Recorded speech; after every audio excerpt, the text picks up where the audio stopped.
Hello everyone, আজ আমি half cup চিড়ে আর একটা পাকা আম দিয়ে একটা দারুণ স্বাদের অমৃত স্বাদের একটা ডেজার্ট বানিয়েছি, সেটাই আপনাদের সঙ্গে শেয়ার করছি। এর জন্য একটা পাকা মিষ্টি আম নিয়ে এই পোর্শনটা আমের কেটে বাদ দিয়ে দিলাম। আর আমটাকে আমি এবারে কেটে নিচ্ছি। তো আমটাকে কেটে নেওয়ার পরে আমি এর থেকে যে চামচে করে পাল্পটা বের করে নেব। তারপরে এই আমের পাল্পটা সম্পূর্ণ বের করে একটা মিক্সিং জারে নিয়ে নিচ্ছি। এবারে এটা মিক্সিং জারে নেওয়ার পরে আমি এটা মিক্সিতে ঘুরিয়ে নেব। তো আমি যে ডেজার্টটা বানাচ্ছি খেতে কিন্তু সত্যি অমৃত স্বাদের হয়, আর বানানোও হয়ে যায় চট করে। আর মানে আগে থেকে কোনো প্রিপারেশনের তো প্রয়োজনই হয় না, চট করে বানানো হয়ে যায়। আর সব মানে বাড়িতে গেস্ট এলে যদি ভাবেন যে কী দেবো, ওই সময় পাকা আম আছে, তো এই বাড়িতে তো চিড়ে থাকেই, তো চট করে বানিয়ে দেওয়া যেতে পারে। তো ছোটো বড় সকলেরই ভীষণ ভালো লাগবে খেতে। আমি এবারে আমের পাল্পটা মিক্সিতে ঘুরিয়ে নিলাম। এদিকে হাফ কাপ চিড়ে নিয়ে নিলাম একটা বাটিতে। তারপরে এটাকে জল দিয়ে একটু ধুয়ে পরিষ্কার করে নিলাম।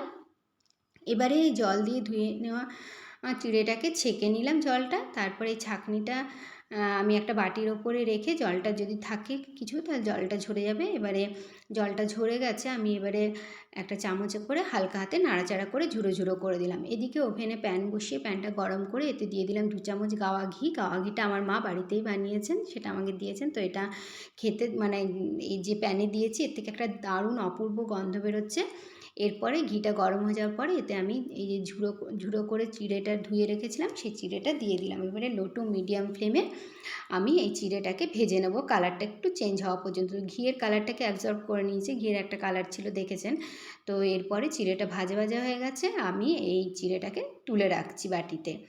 আর ওই প্যানেই আমি দিয়ে দিচ্ছি কিছু আমন্ড, কাজু আর পেস্তা কুচি।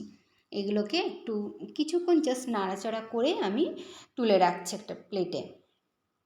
এবারে এই প্যানেই আমি দিয়ে দিচ্ছি আবারও হাফ চামচ মতো গাওয়া ঘি।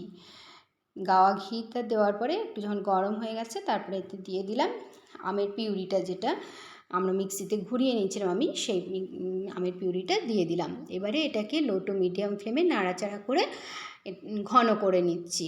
আমের পিউরিটা এরকম ঘন এসছে, এবার আমি ওভেনটা অফ করে প্যানটা নামিয়ে নিচ্ছি। প্যানটা নামিয়ে আমের পিউরিটা আমি একটা বাটিতে ঢেলে ঠান্ডা করে নিচ্ছি। আর এদিকে প্যানটা আমি ধুয়ে আবার ওভেনে বসিয়ে গরম করে এতে দিয়ে দিয়েছি সামান্য একটু জল। তারপরে আগে থেকে ফুটিয়ে রাখা, এখন রুম টেম্পারেচার আছে সেই 500 মিলিলিটার দুধ।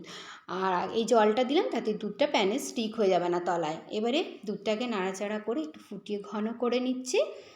তারপরে এই সাইডে যে সরগুলো লেগে যাচ্ছে সেগুলো চামচে করে আমি সরিয়ে দুধের মধ্যে মিশিয়ে দিচ্ছি। এই দুধটা বেশ কিছুক্ষণ ফুটানোর পরে আমি এতে দিয়ে দিলাম 1 চামচ এলাচ গুঁড়ো। এলাচ গুঁড়োটাকে নাড়াচাড়া করে মিশিয়ে দিলাম।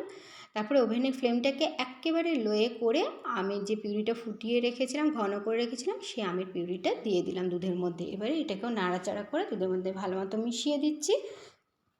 আস্তে আস্তে যখন আমের পিউরিটা দুধের মধ্যে মিশে যাবে, একটা সুন্দর কালার চলে আসবে আমের যে কালারটা, আর টেস্টটাও আমের খুব সুন্দর লাগে খেতে। তো এই ঘিয়ে ভাজা চিড়েটা এবারে এই আমটা মিশিয়ে নেওয়ার পরে আমি এই দুধের মধ্যে, দুধ আর আমের মিশ্রণের মধ্যে দিয়ে দিলাম।